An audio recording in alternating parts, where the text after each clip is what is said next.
পাশ্চাত্য থেকে বিপুল যশ গৌরব নিয়ে প্রত্যাবৃত স্বামী বিবেকানন্দের সঙ্গে শ্রীমায়ের ঐতিহাসিক সাক্ষাৎ দৃশ্যটি সংক্ষেপে বর্ণনা করা হলো।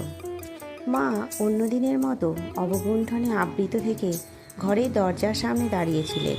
স্বামীজি সাষ্টাঙ্গে প্রণাম করলেন। সে এক স্বর্গীয় দৃশ্য। পৃথিবীখ্যাত বিবেকানন্দ শ্রদ্ধায় ভক্তিতে অনুগত সন্তানের মতো শ্রী মায়ের চরণে সাষ্টাঙ্গে প্রণত। দীর্ঘ 60 বছর পরে স্বামীজিকে দেখলেন শ্রীমা। তিনিও গভীরভাবে আলোড়িত, স্থির, নির্বাক, যেন সমাধিমগ্ন। গোটা পরিবেশে অবর্ণনীয় মহিমা ও দিব্য আনন্দে পরিপূর্ণ। গোলাম্মার মাধ্যমে শ্রীমা ও স্বামীজির কথোপকথনকালে স্বামীজি মাকে বললেন, যখন একান্তে থেকেছি তখন স্পষ্ট অনুভব করেছি ঠাকুর যাকে বলতেন মা কালী, তিনি আমার পথ দেখিয়েছেন। মা উত্তর দিলেন, ঠাকুর মা কালীর থেকে পৃথক নন।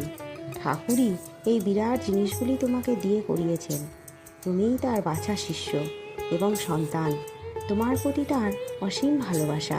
তিনি সকলকে বলে গিয়েছিলেন, তুমি একদিন পৃথিবীর আচার্য হবে। গভীর আবেগের সঙ্গে স্বামীজি বললেন, মা, আমি তার বাণী প্রচার করতে চাই, আর সেজন্য যত শীঘ্র সম্ভব একটা সংঘ স্থাপন করতে চাই। কিন্তু যত দ্রুত তা করতে চাইছি ততটা দ্রুত পারছি না বলে কষ্ট পাচ্ছি।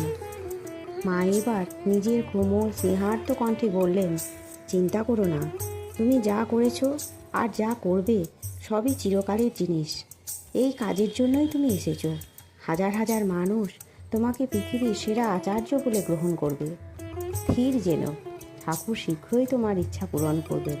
দেখবে অল্প দিনের মধ্যে তোমার ভাব কার্যকরী হচ্ছে। জয় মা।